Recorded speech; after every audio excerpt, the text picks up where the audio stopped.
grab a seat to the bar and join us for another episode of McAnally's Pubcast, a podcast exploring the fun and fantastical mind of Jim Butcher's The Dresden Files series. Hosts Tansen, Jess, and Maggie bring you another round of literary analysis on this immense, immersive, and colorful environment inhabited by Harry Dresden, the world's only licensed private investigator and professional wizard. Join an active and engaged community of new and die-hard dedicated fans focused on the fabulous themes, theories, characters, context, lore, and more. This is McAnally's Dresden Files Pubcast, brought to you by Free Flow Rambling. Conjure by it at your own risk.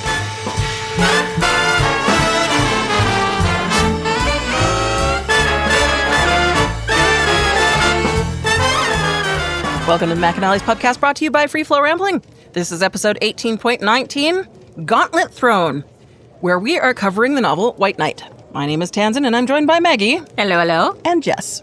Discrepancy. The quality or state of disagreeing or being at variance. Chapter 36. Harry and Ramirez enter into the deeps and wait for entrance. A much healthier Justine greets them and gives them additional information from Lara about the current state of the White Court's meeting. A much healthier Justine. I guess the only way to go is up, but healthy is... She didn't say healthy, she said healthier. Mm-hmm. Which... Really quickly now... She can speak. Oh my god. And walk. Justine, you're ambulatory. Now... So that should have been the word. And done. Stop knowing things. Now that I actually know the plot of this book, and it's all about the White Court, who I love. Chapter 36. Oh, 42? I'm pretty sure it's 43. Oh my gosh, you're right. I still have time to figure it out. I have been reading such a good novel lately. It's called Dangerous Liaisons. It was published just before the French Revolution. It is incredibly scandalous. It is literally just White Court people running around ruining everyone's life. It is the most White Court thing ever. Not to give too much of a spoiler, but enough to make people want to go read it. From this book that was published before the French Revolution. But yeah. I had it on my shelf for at least a decade now, and I never felt like reading it, but in an attempt to read everything I own, I finally sat down and read it. And oh my god, it's one of the best classics I've ever read. It was so good, and it was written in a way that I don't normally enjoy, which is letters. It was just letters to letters to letters from people going all the way around. And part of the problem that I had with it is that it's all French names and people, and their customary sort of proprietary thing is friends can be like, hi Sophia, oh hi Clarence, but when they're not friends, they're like, oh hello Madame Toussaint, and oh hello Mr. Chevalier. And so I didn't know that Madame Toussaint and Sophia were the same person for a lot of the novel. You don't realize, because as different friends communicate with each other, you don't realize that they're calling each other different things. So it takes you a minute to realize the connection. It's kind of like Crazy Stupid Love, where at the end of the movie you realize everybody knows each other. Anyways, point is, basically this man and this woman are really into each other, but they're insane. And in my head, White Court. And they're like, well, I'm not going to sleep with you anymore unless you go ruin a couple other people's lives. And he's like, well, I'm not going to sleep with you unless you go ruin other people's lives too. So all right, let's go sleep with as many people as possible and ruin their reputations. And if they try to tell them what we did, we'll just, ruin them even further. Yeah. So basically it's this man and this woman who go around, and essentially the, laws of consent are not too deep. They're just loosey-goosey. She tells me no, but I can see the way that she looks back at me. She clearly wants me. It's just society that makes her doesn't want, whatever. That's kind of the justification for everything. But point is that it's this man and this woman just running around sleeping with as many men and or women as possible. And if they try to complain or tell anyone what they did, they just ruin their reputation, destroy them. And by the end of the novel, half the characters are dead. Spoiler. It was literally, the whole time I was like, this is literally just White Court politics. The whole time they're just having so much fun. It's just foreplay for them to go sleep with other people and be like, oh hee, I slept with this judge, and oh hee, I slept with that married woman, and oh hee, I slept with this, I slept with our enemy's child because she hates us and is trying to stop us from... Yeah. It was crazy though. It was really good. I liked it a lot, but... that was the inspiration for the... Literally though, I'm that is a perfect White Court novel, seriously. That is them to a T. So if you would like this book the most... So if Bram Stoker's Dracula is the Black Court... Is the Black Court. Dangerous Liaisons is the warnings about dealing with the White Court, 100%. All right, totally. So now we just gotta find where the Red Court fits in. And exactly. That's okay, just you saying half of them are all dead now and whatever. It's I saw one the other day, and it was I don't even remember, something Romeo sends Julia a cat video or something, and she's like, OMG, I'm dead. Romeo? Romeo? I was like, Wah, wah. just kidding. Romeo. But yeah. It's good. Yep. Yeah, this is the problem I had, though, is that because there were so many French names and it was just hard for me to keep up because they're all using Madame and sure, whatever, all these different things that I was like, I'm just going to Google who the characters are so I can keep this straight. And then it was like... you were like, oh, it was Sophia Toussaint, whoa. well, kind of a little bit like that, but it was more so like, oh, Sophia Toussaint, one of the only characters to survive the novel. I was like, what? Spoiler alert. Literally, so that's how that was spoiled for me early on. I was like, what the fuck? They all died at the end? I wasn't expecting that. So then I stopped getting attached to anyone. I was like, you might not live. So it was maybe good. Yes, it's hard sometimes to put things together like that and not find a major... Well, the thing like, just tell me the names without telling me anything else about this book. Because I was just reading a bunch of Russian classics, and they have, at the beginning of all the novels, they have everybody's name and, like, a brief description without the spoilers. It just says so-and-so's landlord or whatever. So that's kind of what I was hoping when I did the Google, but instead I got, like, Google's like, so-and-so who famously dies. And I'm like, I didn't know they famously died. You will in a couple more chapters. Just like, They're the limo. Oh, yes, the limo. Back to- with cornices and turrets. Oh, no, wait, that's the house. Yeah, they drive past the house. Straight to the deeps they go. less walking. For now. Although there's a cute line where he's all like, I like the house, the whole castle thing, you know, looks like you're ready for like a besieging army. And she's like, or American wizards. He's like, haha, touche. I have never blown up your house once, Lara. God, what a reputation people give me. Right? God, everyone's on his case this day, or this book. This book.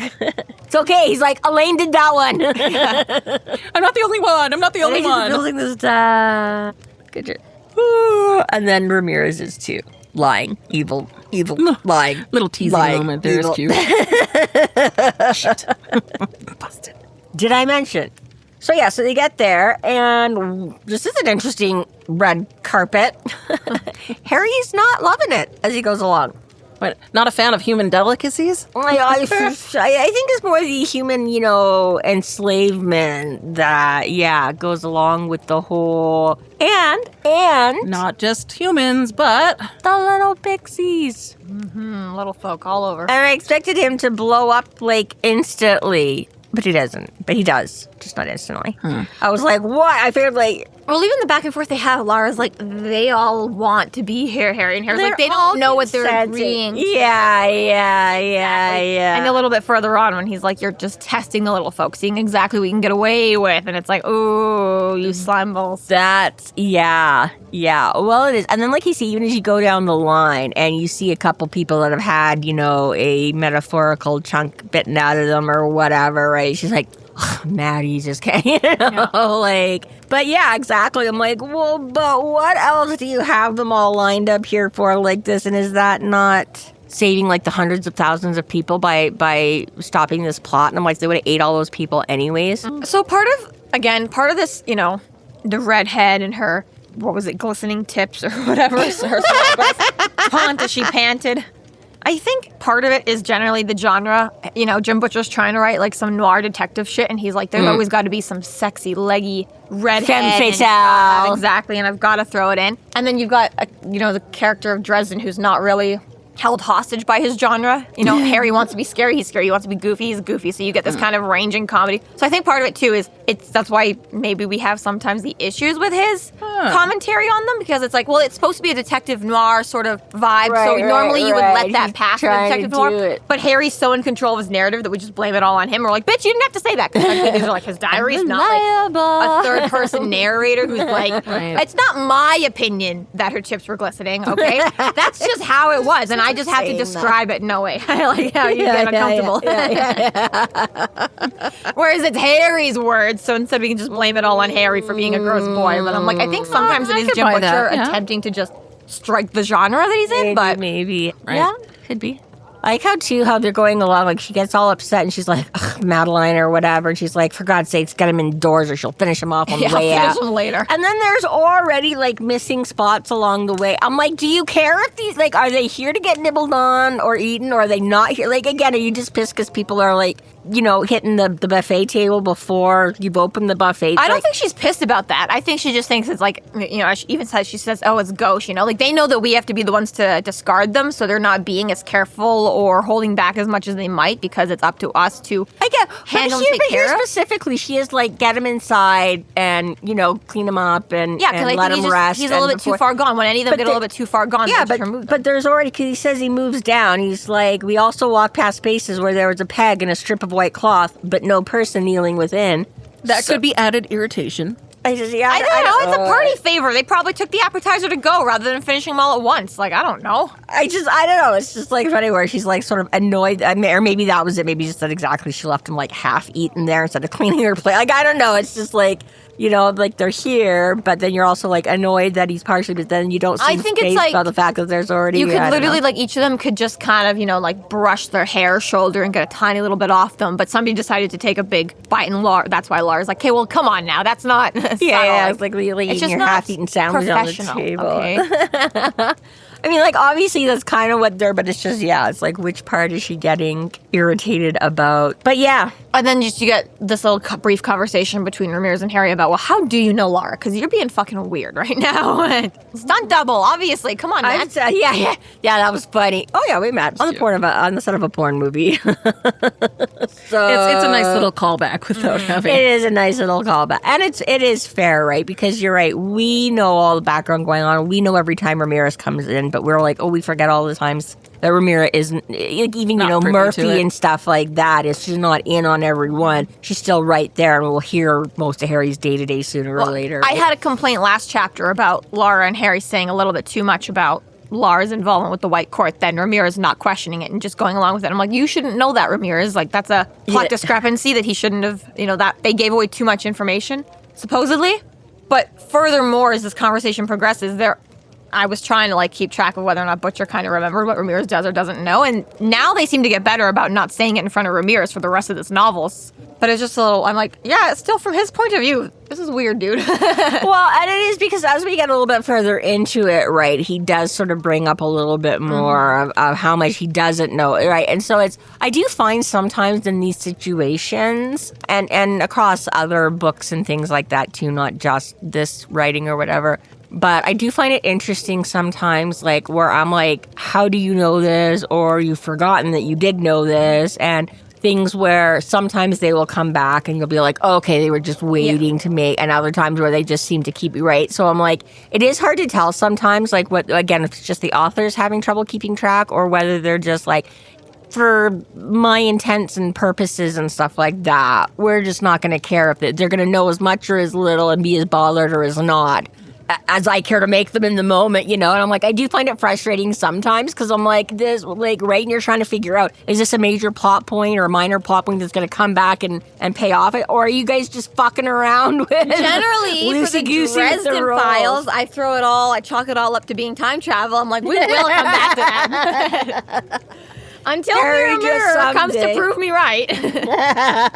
I often think about how it would take to plan all books like this, and I have sort of visions of his office having these the murder boards of all the satellites of people. Yeah, no, for sure. And there's definitely elements of that if you're going to end up having a huge, big plot twist down the road where exactly you got a million irons in the fire that you gotta. No, it's not just one book that you're trying to keep track of, too. It's several. This is impressive. Well, yeah, exactly. That's why I'm not a writer. Suddenly read 20 books together that started in book one. 50-50, though. I mean, not to say that Jim Butcher isn't doing a fantastic job, but I think, it's, easier to solve a plot hole in 25 books than 3. It's like, oh, I messed up something down here. Guess what? 25 books later, it was time travel. Guess what? Fixed it. Ha It was supposed to. Oh, did you notice?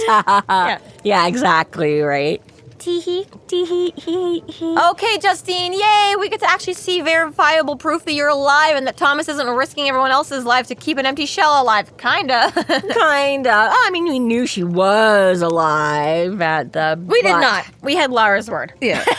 Well, Lara said she was protecting Justine. okay, but we saw her. Like last time we saw her, she was a vegetable. She was a vegetable, but she was alive. I think this is proof though that she's not like still being fed upon by Lara if she's now gaining strength though. She could have been kept a vegetable. She could have, Lara did not necessarily have to sort of nurture her back to health. She could have just done the bare minimum.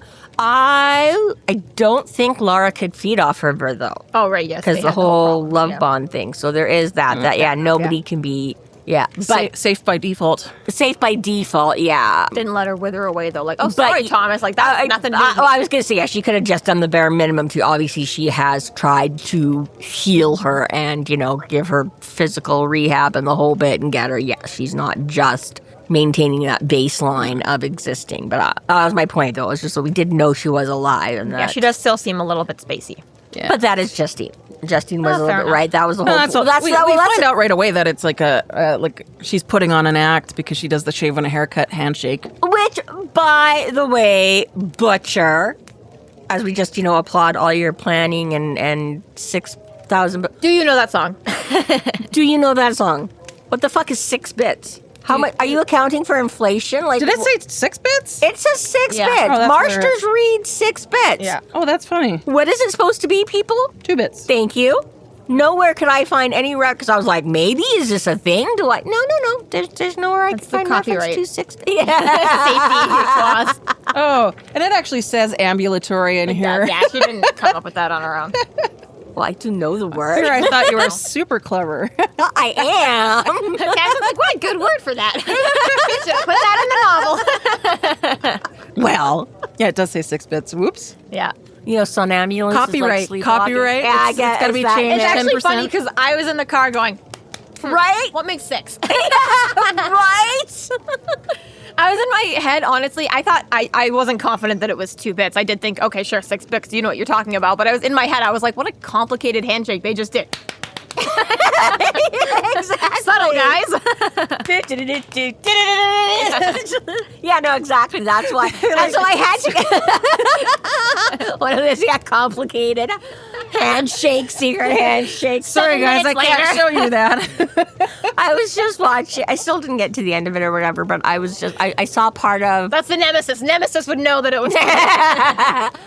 Elio, which is one of the most recent Disney movie thingies. Kid wants to get kidnapped by aliens and does whatever. But it's funny because he meets like this little sluggy alien thingy, right? And they start, and you just see like a couple of like montage scenes of it stuff. And they keep making like this more and more complicated, handshake and the shoulder bump and the butt wriggle and the. That's what they're. Why are they doing patty cake? Yeah. But yeah, I did. I had to double check it because I was like, did Marsters like read a rose? That's just like a glitch in his. But no, the audio copy and the book copy and I'm just. Oh, I just totally filled my brain filled in the blank. Well, yeah, he's out there doing. It'll be addressed in 12 months. So in this alternate timeline, it's 6 bits. It's always been 6 bits. But he's like, I planted the clues. I don't know what you guys were. But yes, we do get a whole little thing. We're like, all right, no one can hear us here. I love how they've got like the acoustics thing. Because actually, Jessica, I know the thing for this. Wasn't it like John Adams' seat in like the Senate legislature, wherever the You fuck. can hear everything. Yeah, where he like refused to like ever change, and it wasn't until like after he died or something they figured out that he was in like this funky little acoustic sweet spot. So when people Everyone's were whispers. yeah, so when people were like standing off to the side trying to whisper what was because it would be like he like fucking would not let anybody ever sit in his chair. Anytime people wanted to like change and move around, he fucking adamantly like refused. And then it was it just turned out he had like this fucking know-it-all. So they're like, okay, so this is the sweet dead spot where absolutely nobody can hear us. All those little vampire whispers, this is not going to capture or carry down to their super ears. So, by the way, it was John Quincy Adams. Quincy Adams. There we go. Okay, I was like, thank you. Because I was like, John Adams was Quincy Adams. There you go. He didn't inherit his dad's seat, did he? Son, you must never let anyone sit in this seat. All right. They haven't invented dinosaurs yet, but I know something's happening with the music. That's how you figure out acoustics was from the dinosaurs? What? Oh, no, like the first 6 sitting U.S. presidents didn't know about dinosaurs. Oh, I see. Yes.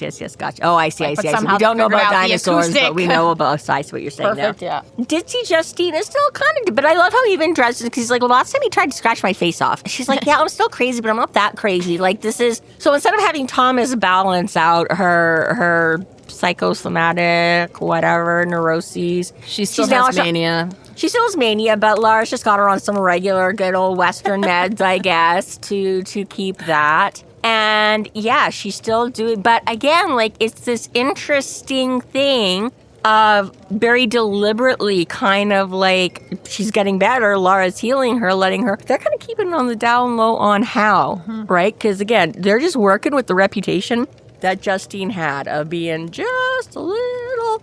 It's dangerous to bring her couple here. ants short of a picnic, right? It's dangerous that she brought Justine to this such volatile place and was like, you'll be fine. It is. And I mean, this is again... They look at her and think, oh yeah, she's been brain dead this whole time. She's a vegetable. Well, and so if they we don't can't- have to worry about her. And They it can't turns out touch she's her, actually fine. Sure, but... Well, there is... I was going to say, there is that, yeah, she can't be direct. She can't really be enthralled by anyone or fed off of, so it's good that way. It's risky, I thought you were saying, from the point of risking an asset kind of a thing, right? Because obviously she's got more going on than, right, Lara's using her as a way to... It works either way, though. Why works bring her either- here if you... Yeah, either risking as an asset or, from Justine's point, being just a risk to her life, because they can still kill her. They can still just plain kill Shove her down. And then especially that's- if they have this sort of opinion that, But oh, see, this is your plaything, this is your pet. Like, I'm just gonna accidentally shove her down the deeps just to get back at you and be like, fuck you. It's just a lamb, whatever. But then that is the whites in a nutshell. That is anything, because I was going to say that That's why too. I'm Like, saying bringing Justine. yeah, but then she could never take her anywhere or do anything. You'd never have an asset because the whole point is risking it, right? Like I say, the whole point No is like, friends for you, love. why even agree to have this conclave? Because you know you're all just going to try and blow each other up. But you all do it anyways, and you all put your, like, you know, the setup is a setup Why to a even setup. have a Half plot? the fun. Exactly. So, right? So Lara's like, I'm either going to get us all out of this or I'm not, but that's what it is. It's all or nothing every step of the way. So if I don't bring her, then I don't, I'm dying with, it's like the video game where you die with like the superpowers still in your thing because you didn't waste using them or something, right? But yeah, it's again, it seems so minimal at first, like first read through, and you're just like, la-di-da-di-da, but then again, we start going back and like discussing it like this, you're like, there's layers upon layers upon layers upon layers of, if you want to look at it that way. And see that. Yeah, exactly, right? But regardless, it's kind of cool that Justine is not just the flaky flake either. Like, she's evolving. She's leveling up. She's something somewhere, something is happening behind the scenes. She is with still her. useful. Yeah, and again, just that it tipped the scales that Thomas is still her thingy, but Lara's like, you know what? If you're going to make me look after this, I will find a use for it and make a way to get something out of it, right? I'm not just going to have like a useless dependent. Okay, so they go to eavesdrop, and Harry and Lash, obviously, no problem, speak whatever ancient language you want. So, for fuck's sakes, Harry, why, after 3, 4, 5 years If now... I give an inch, she'll take a mile. Here, No. Laura, take him. Or Lash, sorry. Why doesn't he just come up with so again, he's got a super smart demon in his head that I'm sure, the fucking weaver of lies, that I'm sure could help him come up with something.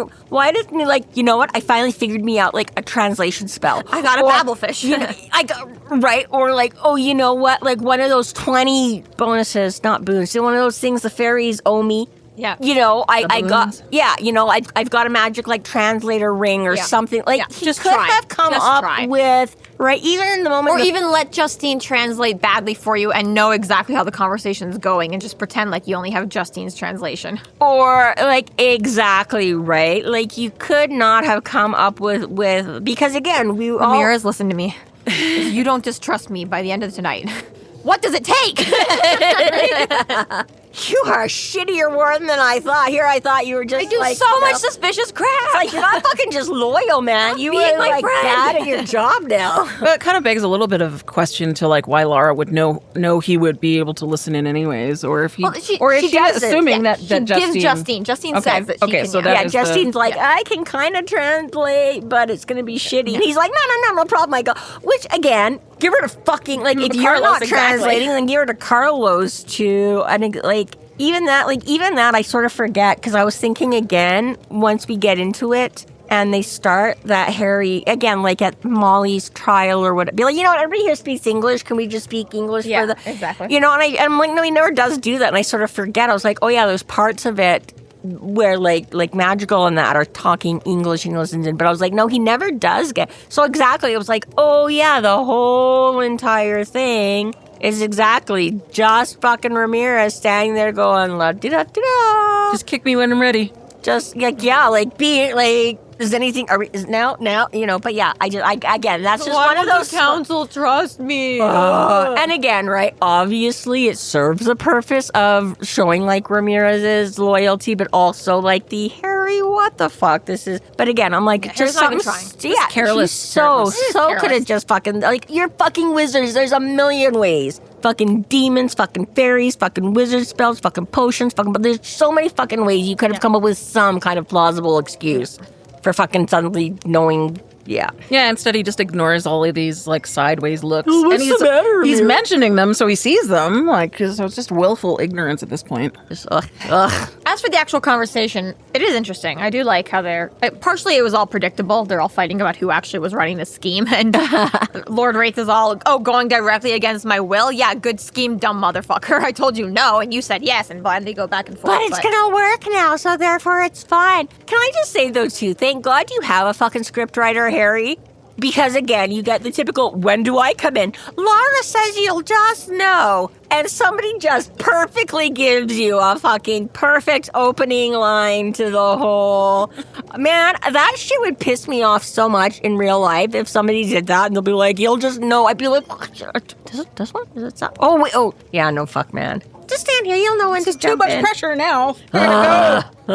If that wasn't a straight line, my name isn't Harry Blackstone, Copperfield, Dresden. It's pretty badass, though. I mean, really. I mean, he's gonna. But yes, I like, you can tell, like, she, like, for all their subtlety and cat's paws, and you can't be overt. Cesarina here is like, no more fucks to give. Oh, my weak, impotent king. Yes, I went behind your back because we came up with this kick-ass plan. What are you going to do about it? Go fuck yourself. It's like, okay, so at this point, you're just laying your cards out. Because there's, yeah, she has stopped being very, I mean, there's like... She's confident about what she's got. She didn't realize that, and I But again, that's the whole point where they're like, as soon as you save one, you've lost. Yeah. But yeah. Yeah, she thinks that she's got the upper hand on this, and that nobody's going to say that, so, like... Yeah, she totally... She feels like she's laying her hand down on the table, like, I've got this, boom. And do they know, like, did she get lucky and get tipped off, or did they have people watching or whatever? Because she's like, oh yeah, where's your son if he did all this? And the other guy's like, oh, I don't know, I'll be here. I'm like, are you just getting lucky that he hasn't showed up yet? Or you guys know that he, like, just got eaten in a parking lot, like, 2 hours ago? No, he knows. They say, even Lara says that. Like, he's making a case right now because his son just got murdered. He's pissed off about it. He's, he's currently trying to say, like, hey, recompense me. And the rest of the court is like, get fucked. Okay, I thought it was more when she's like, where's your son? That he was just like, I thought it was, I didn't quite know yet why I hadn't shown up. Okay, yeah. He's actively there. He showed up and was like, bitch, you killed my son. And they're like, well, maybe your son should be stronger. Right. Okay, yeah. Sucks to be you. Anyways, Yeah. Malvora. Either way, still, yes, yeah. She's... And we finally officially find out that Grey Cloak is Vittorio. Do we need to go back to the car? This is Grey Cloak Malvora. Madrigal is the passenger. It's me, Vittorio. The confusing part is that he is in cahoots with Cowell in some way that is not addressed in this. Okay, so I'm expecting all the way back where he followed him to magical wizardly type. What? he is a wizardly magical twat. Yes, True. All of the above. What was that actually supposed to be, though?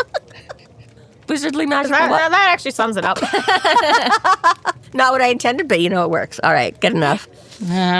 His dramatic entrance, though. What was the word again? The word? Damn it.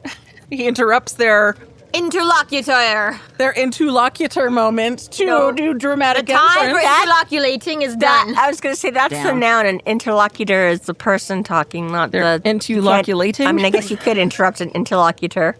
Either way, his entrance is so dramatic. I was going to say, it is very good. And like I say, thank God he's got such a great script writer, too, because... Who are you going to call? Harry Dresden! Yeah. Thunderclap. Yeah. We are strong, and the strong do as they wish. Who shall call us to task for it, O king? You?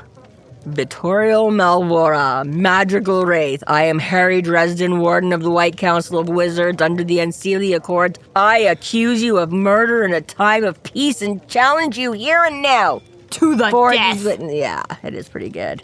Damn, there ain't nothing like a good entrance. I agree. I agree. That was well done.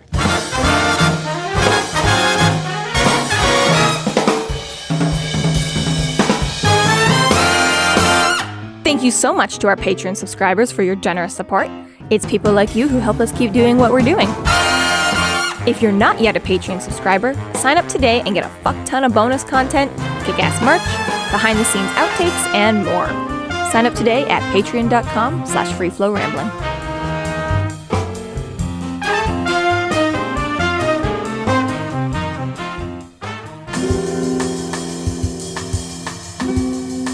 Chapter 37. Lord Raith allows the challenge from Harry and Ramirez, which is finally accepted by Madrigal and Vittorio.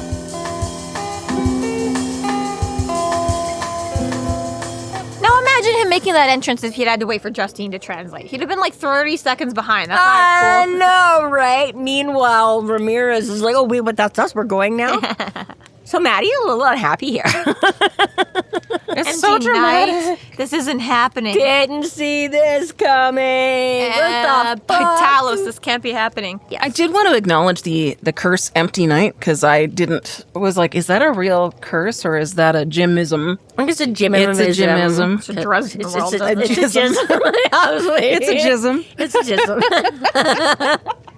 Yes. Because when I looked it up, I found this fabulous Reddit, like in the Dresden files, but it's just a tiny bit too spoilerish. But I do want to acknowledge it. So later on, you can put a link or something to it, and then people that are in the know. Yeah, it's in my notes. Yeah. So whoever is in, Empty night, hell's bells. Those are swear words in. Not Hell's Bells. Hell's Bells is in the current Stars and Stones. Stars and Stones. It's empty night, stars and stones. He uses that one. He uses Hell's Bells a lot. But honestly, that was like, I grew up with my mother saying Hell's Bells.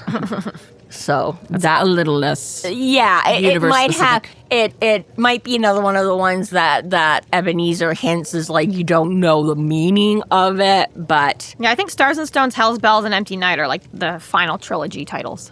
they might be. But I'm just saying that Hell's Bells itself is not unique to. Right, I don't care about that. I'm talking about the Dresden Files. Oh, I thought you were talking about unique. I thought you were talking about jisms. Okay, so and I was like, it's not. But yes, A little bit summarizing all this, I do like that essentially Lord Raith is, you've been running around killing the freaks, and now the freaks want to show up and challenge you. How am I supposed to say no to that? And you're just mad that they're here to say, fuck you. you're big. He's like, you just said you had them down against the ropes, and they're all so. Yeah. Here you go. Put them out of their misery. Yeah, exactly. Yeah. No, it is. It's great. And you can tell because, again, she's like, Lord Raith, we can't. He's like, and right, you just, that look, and she's like, oh, you're going to fuck me. And he's like, I'm so going to fuck you. Either way, it's, you're like, yeah, just. Ace card, Harry Dresden. Ace card, Harry Dresden. Ace card, Harry Dresden. Not even this guy doesn't care who he kills. Not even Harry Dresden, but I meant between Wraith and Chazarina. Yes, I know. Oh, okay. He's got Harry Dresden as an ace card. Oh, he's got Harry. I thought you meant Dresden was pulling out the aces. But yes, yeah, exactly. Yeah. He's just like, once again, either way. I'm the king and you're not. You just got put in a bad spot. And again, and even this, I like how she goes through. She's like, we're not at peace, we're at war. And he's like, yeah, but these guys are, well, then they don't count. Oh, but because they don't count, they're under our protection and we are under. And like, it is a kind of a beautiful little workaround for. It's like, how dare you use our tricks? Exactly, yeah. Well, it's sort of, just regular case law. It's like, well, actually, under XVY, this has been established that they are under our protection. We made a big deal about them being under ours. So you want to involve us, you involve them, But it is a nice way because they both seem to have valid points, right? And she's like, but they're not signatories, you know? And he's like, but because Could have made a minor living as a lawyer. But yeah, but because you that's supernatural for you. right, because you went after only magical, the magical people definitely fall under. We get too far away from it, though, too. I just wanted to point out that this time when they're describing the cavern that they're in, The deeps. They describe it. He describes it in kind of religious terms because he compares it to a Parisian cathedral. But he also uses the term "it's in living stone," which is a very Bible reference. Well, he did. I word. think both just for like size and nature is where we get the comparison to like the catacombs and stuff like that. Made me kind of wonder if, like, the previous time in the other book when the deeps were mentioned, if it was in another sort of section. If it was also sort of like that, maybe I just missed that it was a. I think no. I think at the time, partially just the environment and like the actions that were happening, because I don't recall any sort of. He also does start this one saying it looks different this time. Well, it's been redecorated because it's no longer a 70s porn swingers house. Lara's like, okay, Dad, we're gonna enough of that. I just thought it was an interesting choice to put religious connotation on it instead of like more of a royalty. It is. I would think that because there's a throne, but it was like just. I would say, I'm not saying you're on that is, but I mean, again, I think it comes down to a little bit just like the stature of it. Like, what am I like? Again, like with the throne being in living wood, this living stone, meaning that they have taken the natural elements of this and you know what I mean? They haven't just. It's not a completely man-made edifice or structure, or you know what I mean? They've worked with this. So I take part of the living stone, not necessarily just as, not that it can't, but not, you know, that was specifically. So I'm like, I don't know, I kind of can read either way onto it. But either way, I think the biggest thing is just exactly that they're trying to get the size and enormity of this fucking little, wow, this lovely little cave that just happened to be on this property where we can just dump all our bodies.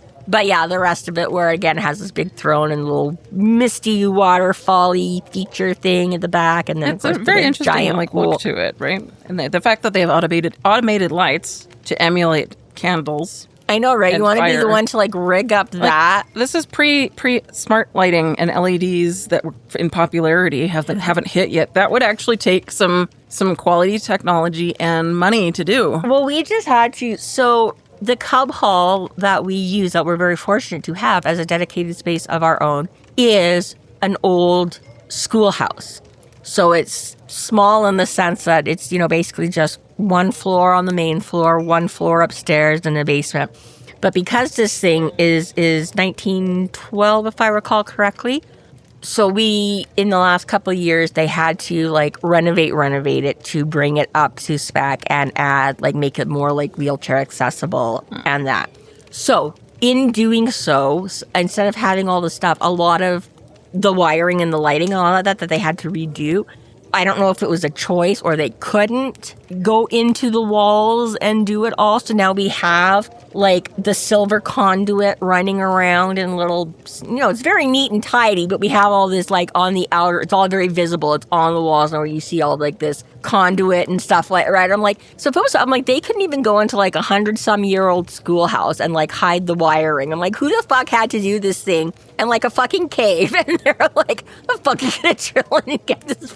Like, they've either got some really, really pissed off contractors or some minorly pissed off, but really well compensated. Dropped onto oh, fuck, yeah. Which for automated lights. But I'm just thinking about the people that actually have to do that. Like, I have a hard enough time in this day and age trying to do it. They were well compensated. Yeah, but even so, doesn't make the work any easier. They enjoyed it at least.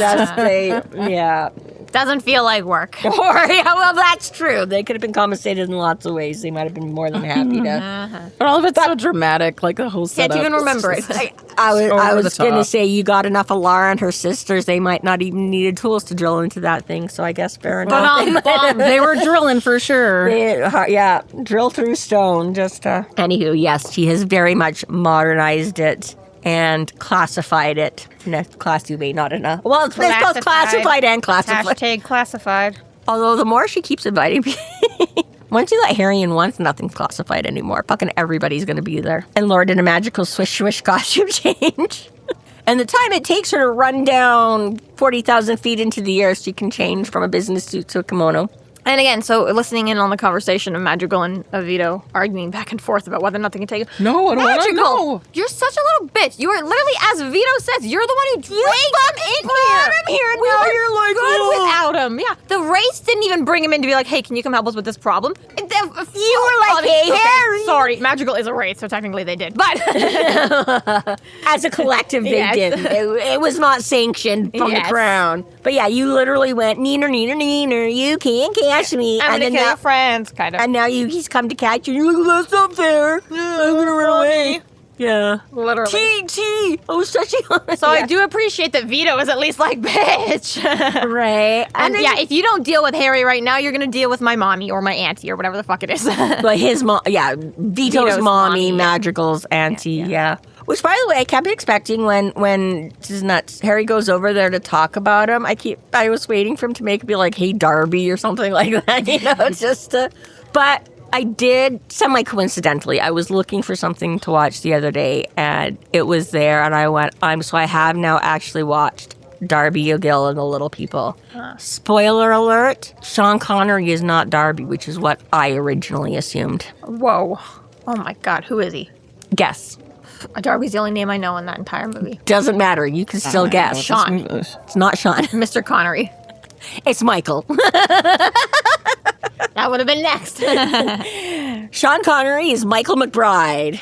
And Darby O'Gill is... And it was... further interesting though, because when you put all of the white court into movie production, right? Okay, the Wraiths are with the pornos, and then sure you can throw the scabies and or the Scabies. scabies. Sometimes it happens. I know. It's You can throw all the scabies and or the Well, I was going to say you got the... Malvora into like the gonna say horror realm, but the fact that Raith, who should be the Madrigal. oh my god, This one? Madrigal, who should be on the Porno site. Lovo sex intimacy one, is more drawn to the horror, and is like broski. You That wanna bastard be like child. them, yeah. He does the snuff films. I was going to say, you definitely But I have... just wonder, I was like, is it born though? You're born to the fear, or you're born to the pain, or you're born to the sex, or do they just kind of choose on their own which way they like, what they like to eat?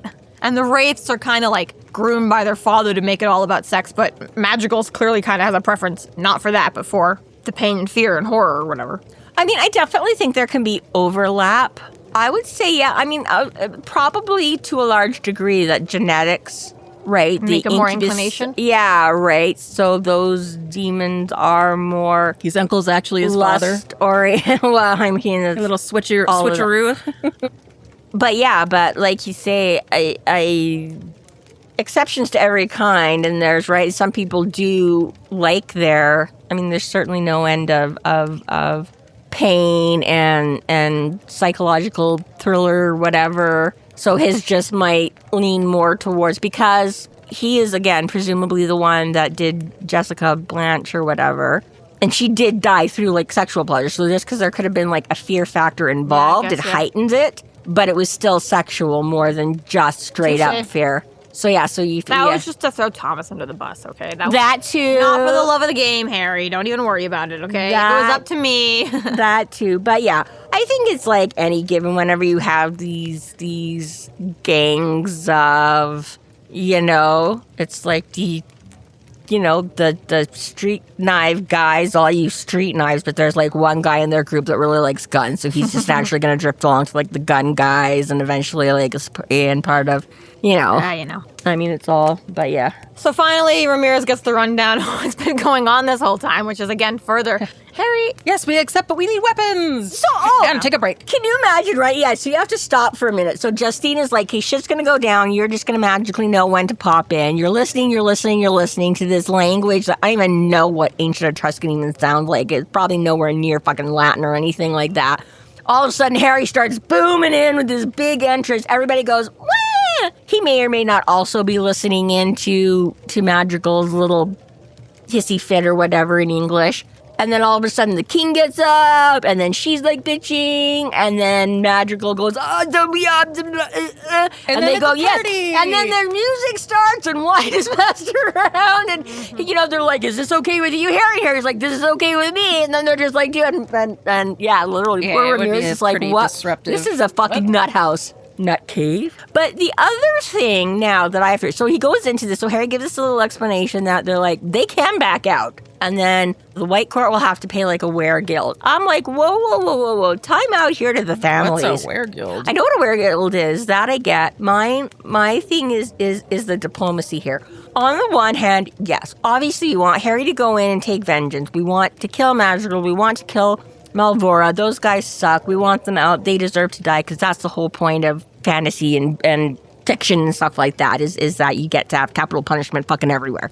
However, the families of some of, like, Jessica Blanche, I don't know, maybe her mom would be like, I could use a fucking $250,000 from these fucking ancient people. I don't know that. A weregild isn't good enough. Well, wait, hold on.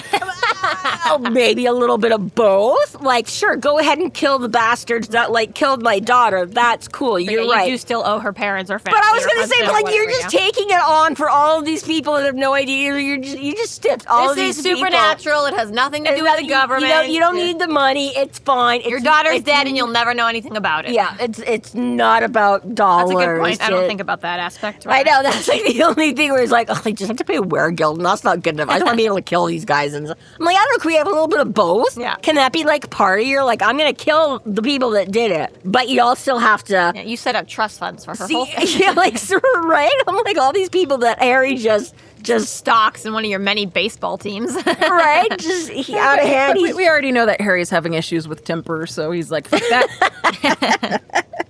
Like, if I can make it without money, you can make it without money. As long as I had to pull myself up by the bootstraps, you can, yeah.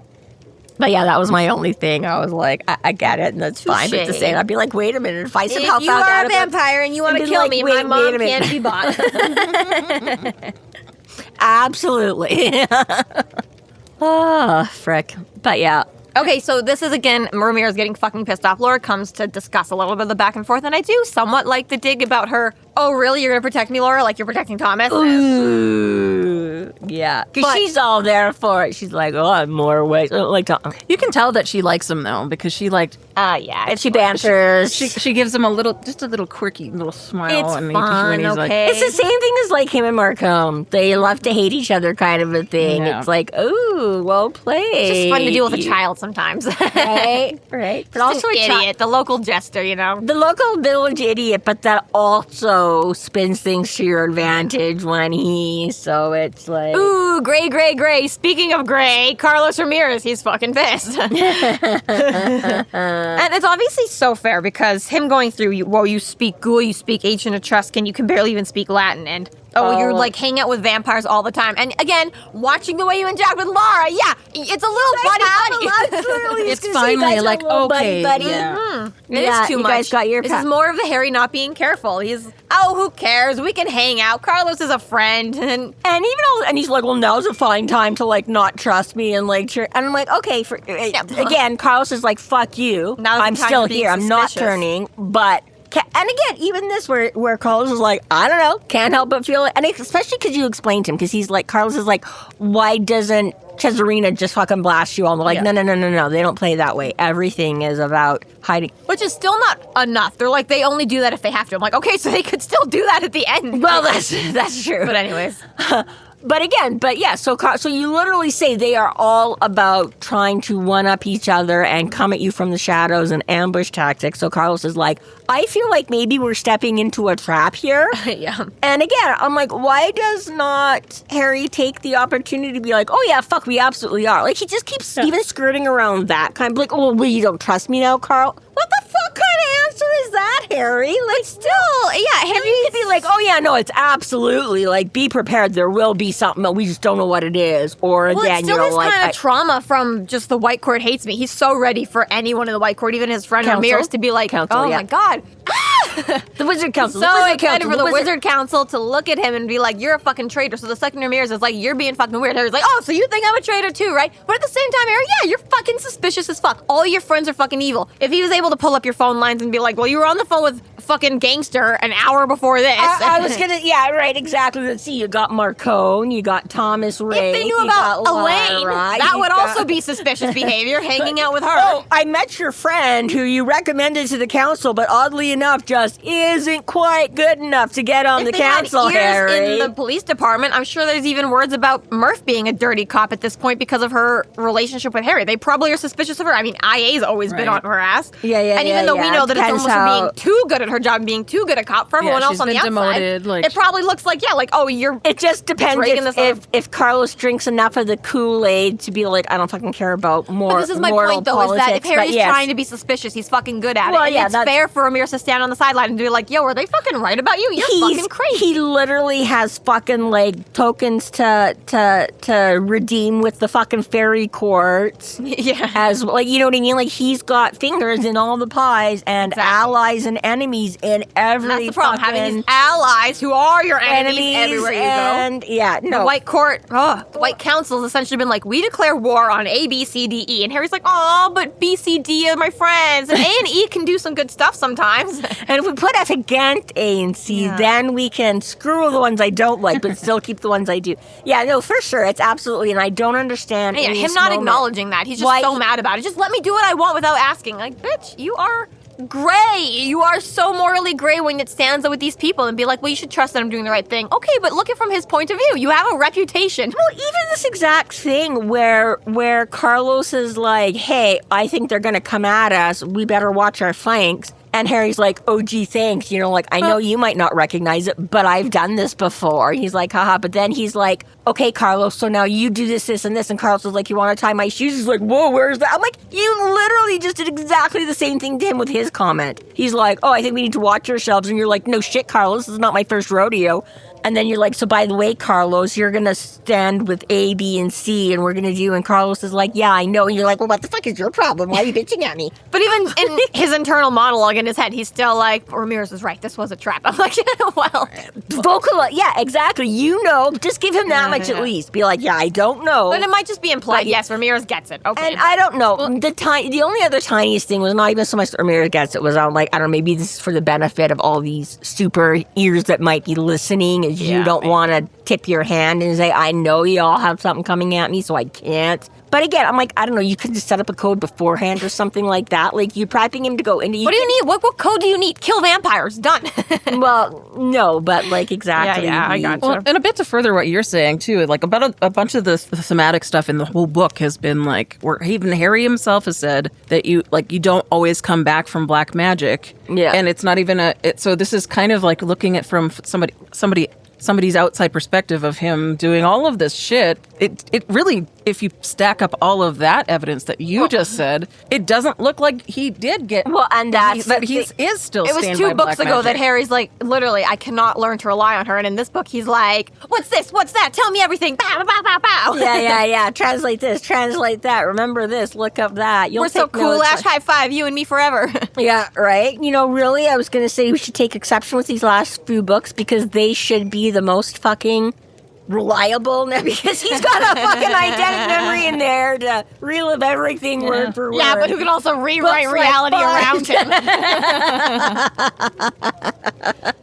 Harry's just sitting in the hot tub. I mean, he's trusting Lash to do a perfect translation here. She could absolutely say whatever she wants. And there's even a moment in here, too, where... He's talking reminded her that she's got free will, so why not? Yeah, no kidding. But They're there's talking a about the moment latest spring collection. when Harry says, oh, Lash was doing a perfect translation, but even I could tell that Magical's ancient Sucked. Etruscan was as good as my Latin. I was like, Lash is kind of being a bitch for that. She could just translate it. She doesn't have to translate it badly just so Harry knows that he's an idiot. She's just like, Yes, she I does. want you to know, like, this guy is stupid. Let me give you a little pep. I mean, it does make sense. He 'cause used you're this like, word, okay, but he so should have these used guys... it. Yeah. I mean, all that, I guess, is that exactly the whole point is that she didn't just clean it up. She just gave you what was. But yes, no, I know. Still, but yeah, it is true. It's that Harry is trusting Lash that she actually has done all those translation correctly too, when she absolutely could not have. Right? And he's responding to them in English, or is he responding in ancient Etruscan? Etruscan. Right? I have to assume based on because again, Yeah. same thing. I know That's you where I brought was this up like, before, you think, but I was like, Yeah, Ramirez could still get some of it just from Harry's side of the conversation, but he could, but I think that is exactly like Harry's he said. Ramirez complaining. You speak. He said it. He said it when he was dealing with the ghouls that he was thinking and talking English, but what came out of his mouth was ghouls. Yeah. So I think that's exactly it here. Is that exactly? Is that he is she's translating it and he's speaking the Etruscan words. Which is why, Ramirez is all the more confused when all of a sudden the dance starts up and the wine starts happening. Madrigal is there shitting his pants, and all of a sudden the music comes up and they leave, and Harry's like, all right. And they're like, are we doing this? Are we doing what? But crazy. I do kind of love that they start the duel as if it's like a drag race where they drop like the ribbon. The red handkerchief. Yes. And they're off. And they're off. Well, even this, so they figure out, so they're like, we're going to be careful, we can just start blasting everybody. They come back with the weapons and they're getting ready to go, and they line up all the balls to stand between, because Lara walks down. Yeah, they don't get further than that, I guess, it's just but, so they're like, great. And I like Harry's description where I use like impenetrable and bastion and blasting. He's like, not words usually associated with like finesse and deli. He's like, at least Ramirez has a little bit more like speed and accuracy on his, but he's like, I just fucking blast my way. I just depend on mass casualties. And now you're like, oh, by the way, let's just put all these people here so you don't just, accidentally blast half of the White Court by accident. Oh, I'm sorry, I was aiming for Madrigal. Not my fault 50,000 other people died. But yeah. Oh, I hate when that happens. Oh, right. Yeah. It's not the right book for genocide. This concludes our episode 18.19, Gauntlet Throne. Thank you for listening. You can find us online at freeflowrambling.com and McAnallys.ca. There we have links to our other podcasts, social media, and other fun tidbits. Please subscribe if you like what you're hearing, and please consider supporting us through Patreon to keep the magic alive and to see more content. We are Free Flow Rambling.